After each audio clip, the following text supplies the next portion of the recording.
Hello students, आज हम आपके लिए लेकर आए हैं केमिस्ट्री 12 में चैप्टर नंबर 2 विलयन। बच्चों, यह चैप्टर 5 अंक का है। 5 अंक का चैप्टर है, बड़े ध्यान से पढ़ेंगे, बहुत इंपॉर्टेंट पार्ट है। यहाँ से सबसे पहला पॉइंट ही यहाँ से जो पार्ट का ही नाम है आपके विलयन। तो हम देखेंगे बच्चों विलयन किसे कहते हैं।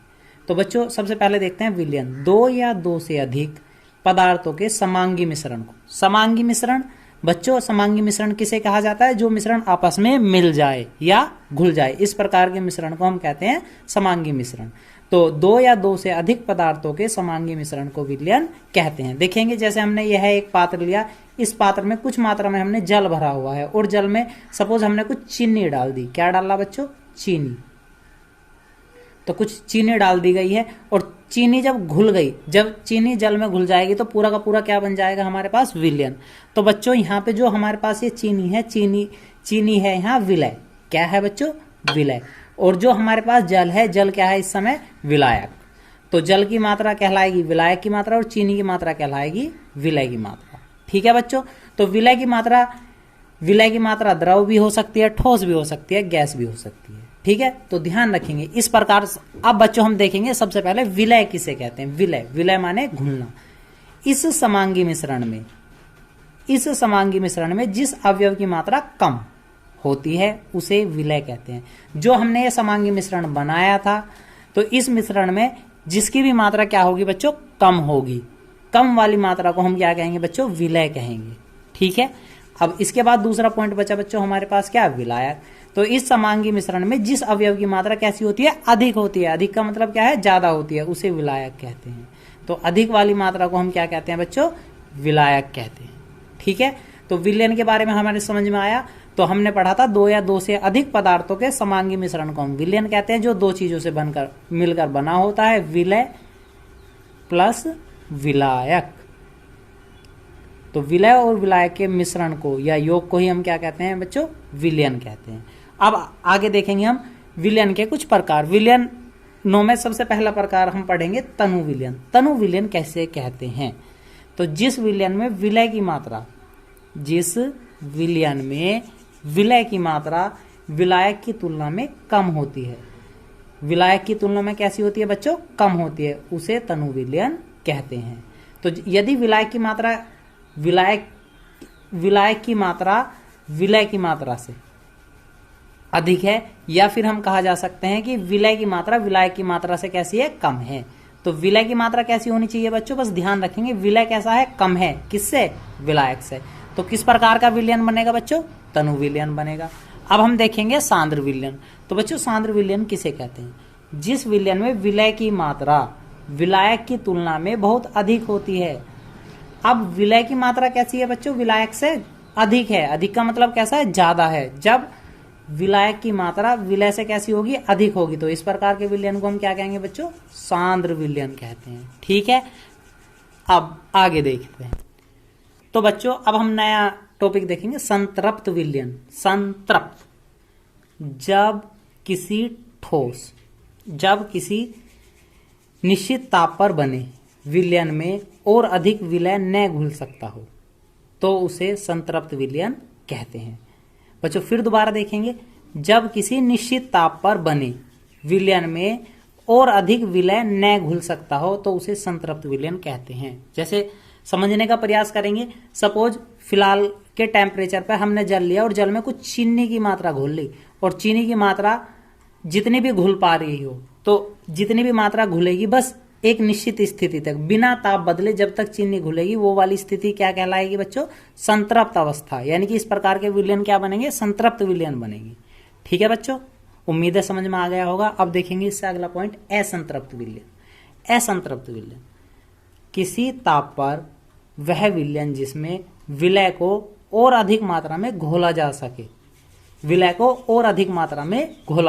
तो उस ताप पर इसे असंतृप्त विलयन कहते हैं।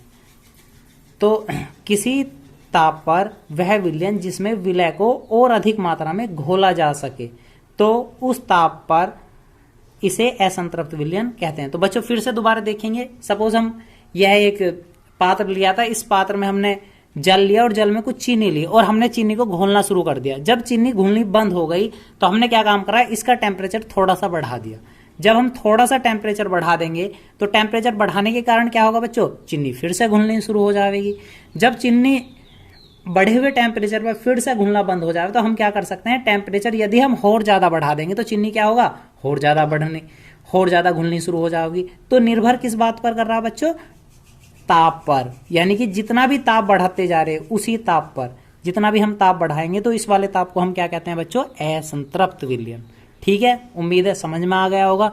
अब नया टॉपिक और बहुत मुख्य टॉपिक्स हैं, यहां से परीक्षा में 1-2 टॉपिक पर आंकिक प्रश्न पूछ लेता है, देखेंगे इन्हें। ठोसों के द्रवों में बने विलयन की सांद्रता को व्यक्त करना या विलयन की सांद्रता ज्ञात करना। तो हम विलयन की सांद्रता किस किस प्रकार ज्ञात कर सकते हैं, ये सभी टॉपिक्स हम यहाँ पे पढ़ेंगे बच्चों। तो सबसे पहला टॉपिक है भार प्रतिशतता या प्रतिशत शक्ति। किसे कहते हैं, भार प्रतिशतता या प्रतिशत शक्ति। किसी विलयन के 100 ग्राम में उपस्थित विलय के ग्रामों की संख्या को विलयन का भार प्रतिशत कहते हैं।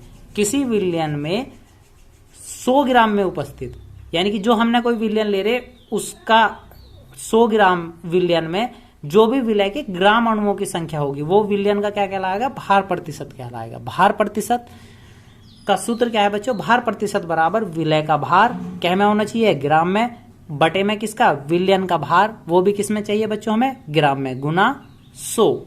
तो फिर से ध्यान रखेंगे, विलय का भार जो हमें ग्राम में चाहिए, बटे में क्या, विलयन का भार जो हमें ग्राम में चाहिए, गुना कितना, 100। तो बच्चों इसके लिए एक हम छोटा सा उदाहरण लेके आए हैं। यूरिया 10% विलयन का अर्थ है। यदि हम इस वाले सूत्र के अनुसार ही देखेंगे 10% विलयन का क्या अर्थ है बच्चों, विलयन में 10 ग्राम क्या है, यूरिया है और 90 ग्राम क्या है, जल उपस्थित है। ठीक है बच्चों, तो ध्यान रखेंगे विलय का भार कितना हो गया, 10। तो इसका मतलब कितना है, विलय का भार 10 रहा, शेष क्या बचा, 90। जो 90 क्या रहा था, विलायक था, तो टोटल 100। तो हल करेंगे इसे, तो इस प्रकार हम हल कर सकते हैं। तो विलय की मात्रा कितनी है, 10 बटे विलयन का भार कितना बनेगा बच्चों, विलयन रहेगा कितना रहेगा पूरा, 100 गुना 100। तो इस 100 से 100 कैंसिल, कितना बचा, 10 ग्राम।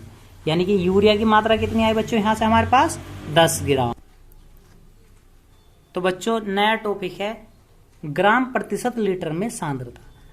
किसी भी विलयन की सांद्रता हम बच्चों किस में ज्ञात करना चाह रहे हैं, ग्राम पर लीटर में। तो ग्राम पर लीटर में सांद्रता ज्ञात करने के लिए इसकी एक छोटी सी परिभाषा है। 1 लीटर विलयन में किसी विलय की जितनी मात्रा किसमें हो, ग्राम में घुली रहती है, वह विलयन की सांद्रता ग्राम पर लीटर कहलाती है। 1 लीटर विलयन में हम विलय को कितने ग्राम घोल रहे, उस ग्राम को ही हम क्या कहते हैं, विलयन की ग्राम पर लीटर कहते हैं सांद्रता। यानी कि विलयन की सांद्रता ग्राम पर लीटर में क्या होगी बच्चों, विलय की मात्रा ग्राम में बटे विलयन का आयतन किसमें, मिलीग्राम में। यदि हम विलयन की मात्रा मिलीग्राम में लेंगे तो गुना 1000 करेंगे। यदि हम विलयन की मात्रा फिर यहाँ क्या में लेनी पड़ेगी, पूरे के पूरे लीटर में, तब हम 1000 नहीं लगाते हैं। तो 2 सूत्र बनेंगे इसके, ग्राम पर लीटर में बनाने के लिए विलय की मात्रा ग्राम में बटे विलयन का आयतन मिलीग्राम गुना 100, 1000। यदि हम इस 1000 को हटाएंगे तो इस वाले क्वांटिटी क्या करना पड़ेगा बच्चों, हमें लीटर में करना पड़ेगा। तो बच्चों आज की वीडियो में बस इतना ही।